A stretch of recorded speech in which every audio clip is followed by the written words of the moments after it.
let's talk sauces, beautiful sauces. Now, the reason why I want to bring this up today is a little bit about my background is because I was an executive chef in the restaurant hospitality industry for about 20 years. And in that commercial world, I would say I was pretty good with sauces.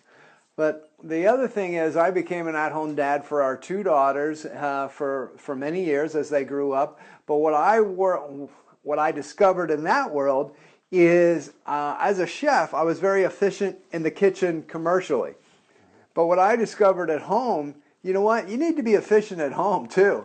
Because I don't know about you guys, but I've discovered we live in kind of a crazy busy world. Whether you've got kids, you're single, you are married but don't have kids, whatever. It's just a crazy busy world out there. And I think what happens is eating at home and eating healthy, inexpensive food is where our health suffers because we're busy and we just grab stuff. And the food industry knows that. So today I'm going to be showing you guys how to do efficient sauces at home. And the reason being, I'd love to have you have these sauces ready to go. The sauces I'm going to talk about today have so many things you can use.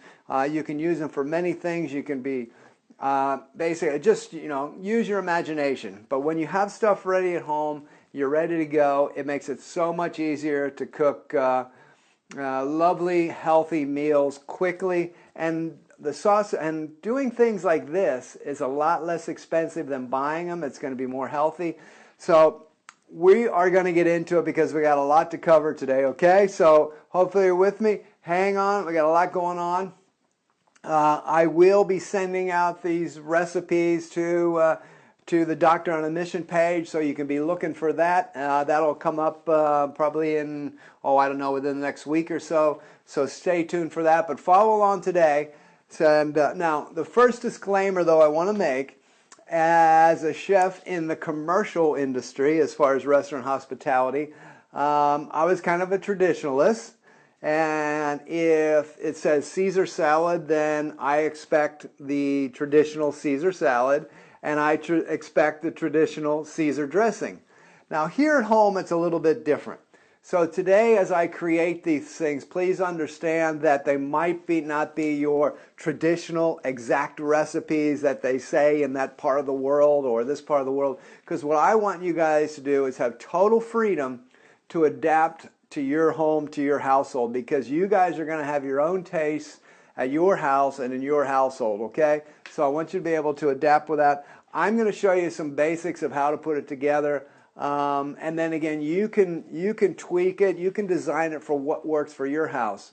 And again, as far as spices, you can make it hotter, you can make it milder, you might like more garlic, less garlic. So just a disclaimer there, please understand that as I talk about these, you might say, oh, well, gee, that's not the traditional way. Well, it might not be, but I'm going to give you the basics. I'm going to do a little something and do a little twist with everything. I might do them a little differently than what you have, and you might not have the machines. I'm going to be using a food processor. I also happen to have one of these kind of NutriBullet types things. I'm going to be using one of those. But again, you could use whatever you have in your home. I'm just going to show you some quick, efficient ways that I do it that I find, well, I think I'm going to show you some really cool shortcuts and to make things quicker so it doesn't, I know you guys are busy. I know you're crazy. You just want to get this stuff done and be done. If you want to take a lot of time, there's obviously some more traditional ways you could do it, okay? So first thing, I want to get my tomato sauce going. So just don't mind my back. I got to get the oven going, or the stovetop. Now, the reason being with a tomato sauce, and what I mean by that is like a generic spaghetti sauce, a pizza sauce, just a nice kind of Italian tomato sauce that you can have home ready to go. Now, the twist I'm going to put on it today, as you see as I put the ingredients in, I'm not going to have much spices in, and I'm not going to give you the little secret for right now. You'll kind of see later down the track what that's all about, but I just want to get these going. Now, in the tomato sauce, I've got about, now I do have some, just to keep me on track, I do have some cheat sheets I got to make sure I check into every once in a while. I don't know why they call them cheat sheets. It's just, they're sheets of notes, okay? But I've got, depending on size, I've got about 6 to 8 chopped tomatoes. I've got 1 onion chopped up in here. I've also got a carrot chopped up because I like to put some vegetables in my sauce just to give it a little more body and also get some more vegetable nutrients in there. And I've also got a green capsicum, green bell pepper, however you say it. So, you know, just understand, people say things different parts of the world. I'm in New Zealand. I'm going to be talking Kiwi talk. And but as far, you could use a zucchini or a courgette, but I just like to have a little bit of chopped vegetable in there. So I've got about a cup or 1 carrot and 1 bell pepper cut up in here, 1 capsicum, and then just 6 to 8 garlic cloves, depending on the size of the garlic. And I'm going to saute those up. I got the pan going. I'm going to get those moving, okay? So you can hear it. You might not see it, but you can hear it. It's going. And I'm just going to let that go for a couple minutes. I am going to add a pinch of salt and pepper to it. And then I'm just going to let that cook while we make all the others because we want that to all soften up, okay? So that's going to get going. Now, let me just put in a pinch of salt and pepper in there, all right? Salt and pepper. I'm going to give it a quick stir. I know you guys can't necessarily see all this, but you can probably hear it cooking and sizzling away.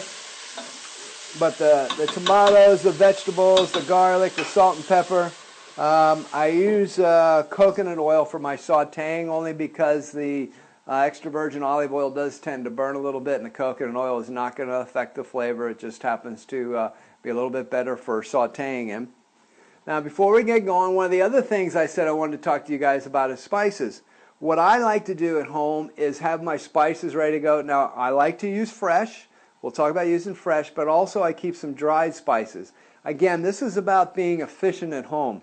I've got my black pepper that's already ground, and you could use a little coffee grind, or you can already buy it ground. I've got sea salt flakes. We got the salt. Then I've got 2 other spice mixes that I make up because I find it's better than the stuff you buy in the stores when you make up your own. One is kind of an Asian style. It's kind of an Asian Indian blend. 4 ingredients in that. I've got garlic. I've got garlic granules or garlic powder, whichever one you want to use. I've got some curry powder, some turmeric, and ginger. 4 things. So, curry powder, turmeric, ginger, and garlic, and I mix those up. So it's kind of an Asian Indian nice spice, and you can use those for whatever you want. The other one is kind of a Spanish one. This one's paprika, cumin, garlic, and chili, ground red chili. And depending on the spice, you can put as much as you want in there.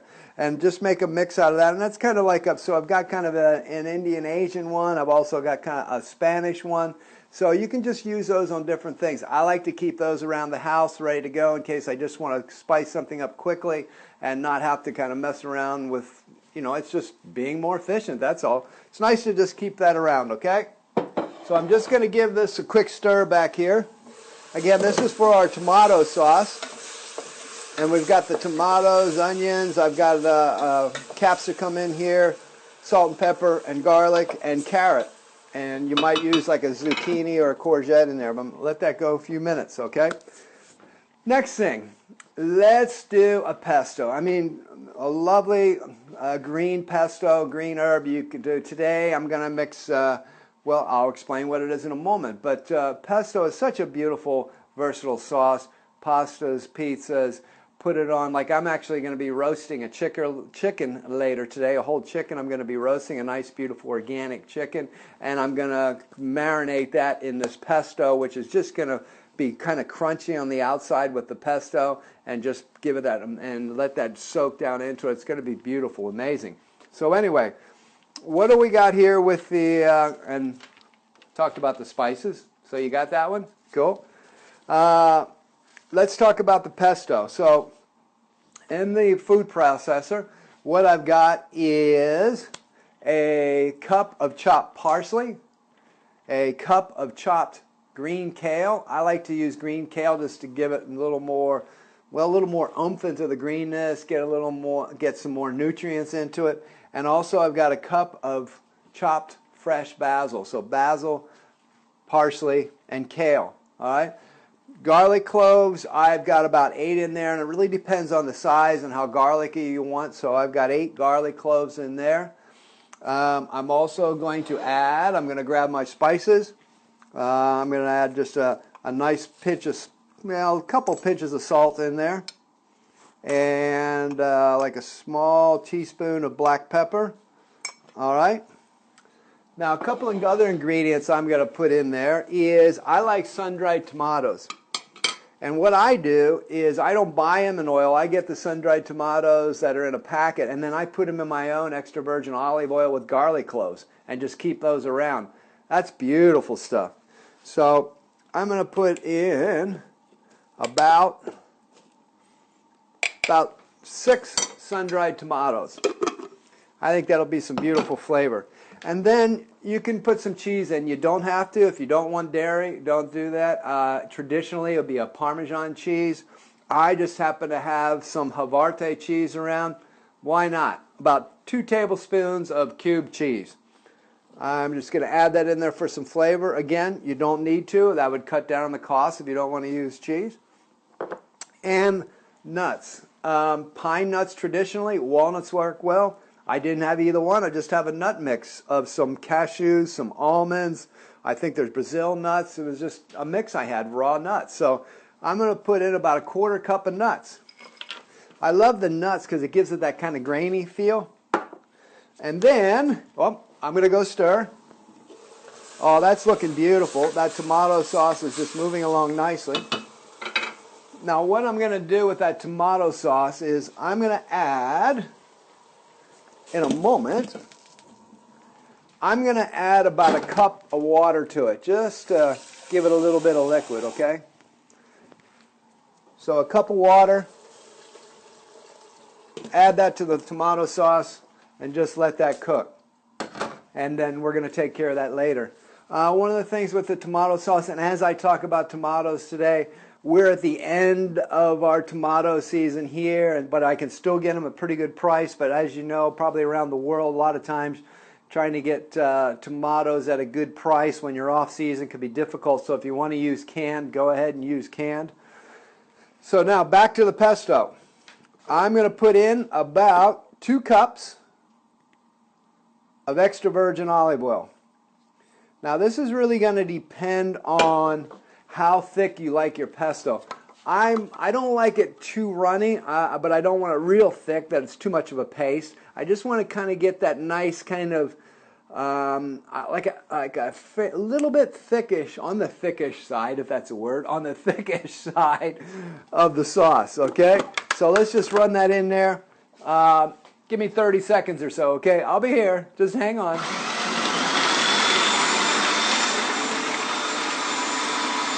Just going to give the tomato sauce a stir. That's going very nicely. Pesto's going good. All right, I need a spatula. Now I just need to scrape down the sides of this pesto. It's looking good. I'm going to need a little bit more. I'm going to need a little bit more olive oil. Wasn't quite enough. It's really beautiful, but it's just a little bit thicker than I'm wanting to have. And away we go again.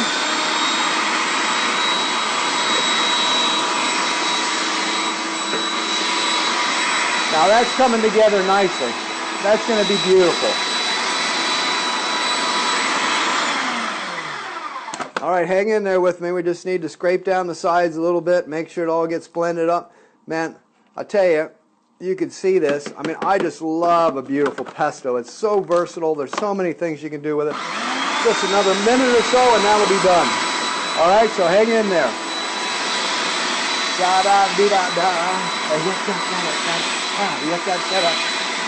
Couple moves, you know.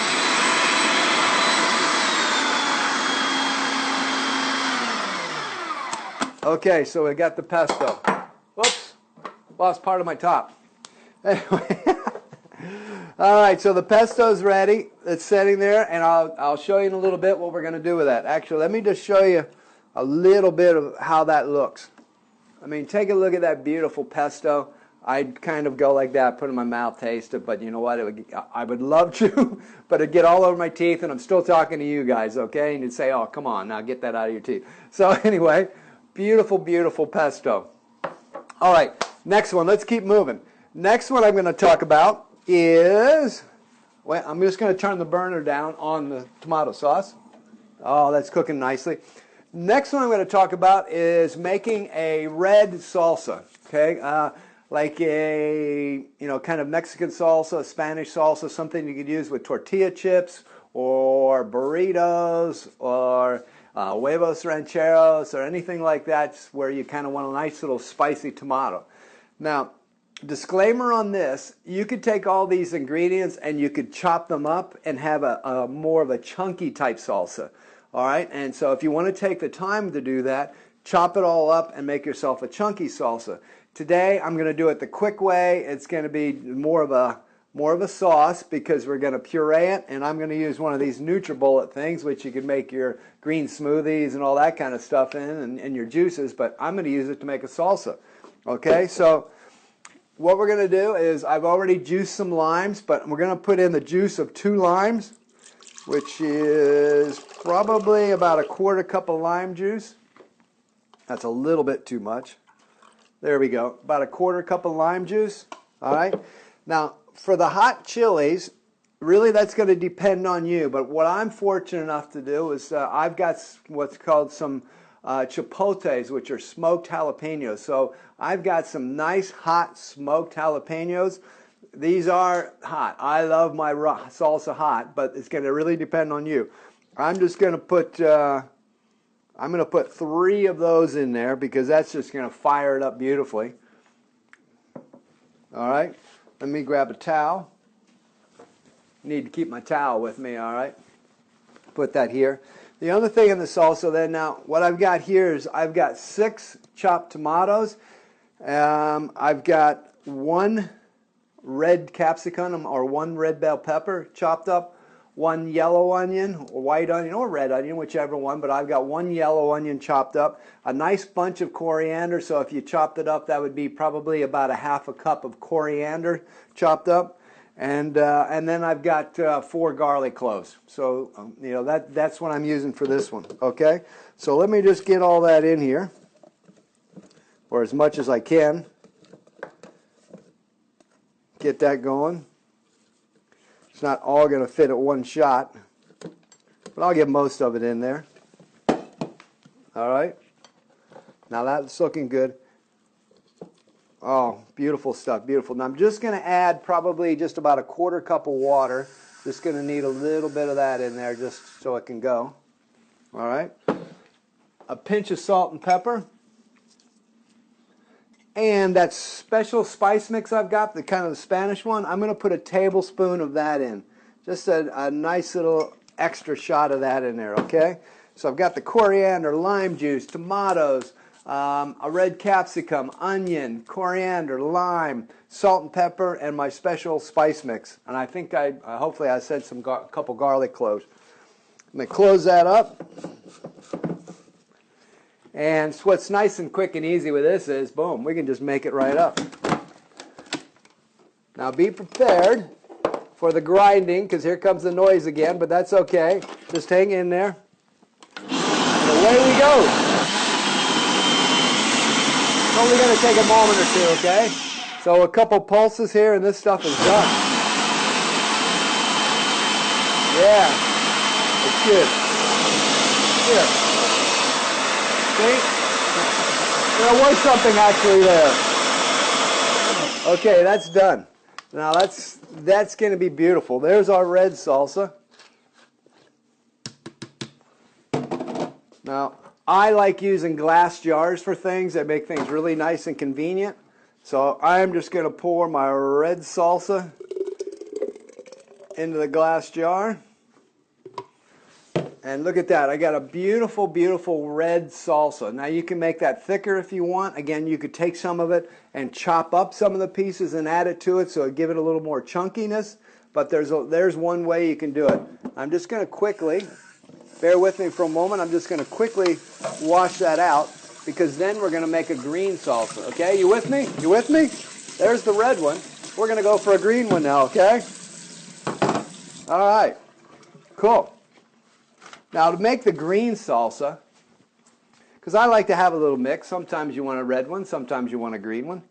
To make the green salsa, really the only difference is I'm going to use the green hot chili. So I've got some jalapenos. So I'm going to use some green jalapenos. I'm going to use green capsicum. And I'm going to add some chopped kale to it. About a cup of chopped kale. And, a mix, about a cup of chopped kale and parsley and coriander. So coriander, parsley, and kale chopped up, about a cup of that. And that'll give me that'll be nice and green. So I'm still going to stick with the tomatoes. I'm going to put in about a cup of tomatoes. One chopped tomato. I'm going to put in a half of a chopped onion. I'm going to put in the mix of the greens, the coriander, the parsley, and the kale. And we're going to put all those goodies in there. Again, I'm going to add a little pinch of salt and pepper. And I want to make sure I put in my beautiful lime juice, about a quarter cup of lime juice. Love having the lime juice in there. And then we are going to and I'm just going to add again about a quarter cup of water, just a little splash.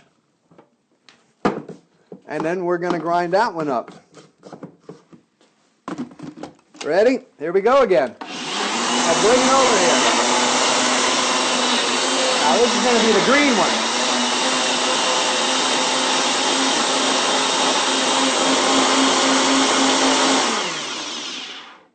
Just a little bit more.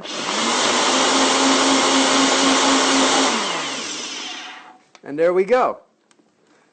Now we've got a red salsa and a green salsa. How cool is that? So another great flavor. And I've got a jar again for that one. Here we go. And again, you can make it thicker if you want. You can make it thinner. You can chop up some of those ingredients and add that to it. But now we've got a beautiful red tomato salsa with, again, you can make it any spice you want, which you can use on fish, chicken, meat. You can use it with different types of Mexican, Spanish dishes. You could do burritos, enchiladas. You could do huevos ranchero. Amazing. Tacos, all kind of stuff. And the same thing, you could use it with the green sauce. So this just gives you a couple different flavors with that mix. All right. Now, the only thing we haven't finished yet is our tomato sauce. So what I'm going to do is, remember we had this beautiful pesto. Well, I'm going to get the pesto out of the food processor and just put it in a container for now off to the side. And if you remember when we did the tomato sauce, I didn't really put much spice in it other than garlic, salt, and pepper. Because here's why. What I'm going to do, that is good, is I left, when I made my pesto, I left probably a good half a cup of the pesto in here in the bottom. Because guess what we're going to do? When we make the tomato sauce, now there's two ways you could do it. You could take the pesto and put it in with the tomato sauce and then just kind of mix that all up. Or what I'm going to do is I'm going to take the cooked tomato sauce, bring it over here in the food processor, add it to this little bit of about a half a cup of pesto, and make my tomato sauce. And guess what? That pesto flavor is going to work within the tomato sauce flavor, and boom, you got it. Okay, here we go. All right. So let me just bring that over here. And that is looking great. I'm going to pour some of that in there. Well, I might as well just pour it all in there. Yes, looking good, looking good. And with the top on. And when something's hot, you got to be really careful it doesn't kind of pop up on you. Do something crazy. So, and then just mix it up. Oh yeah. Here we go.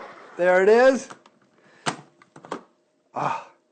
And now in there, I won't take the time to get it out of there, but now in here, you've got a beautiful tomato sauce ready to go. If you wanted, you could add some more tomatoes. You could do some different things with it.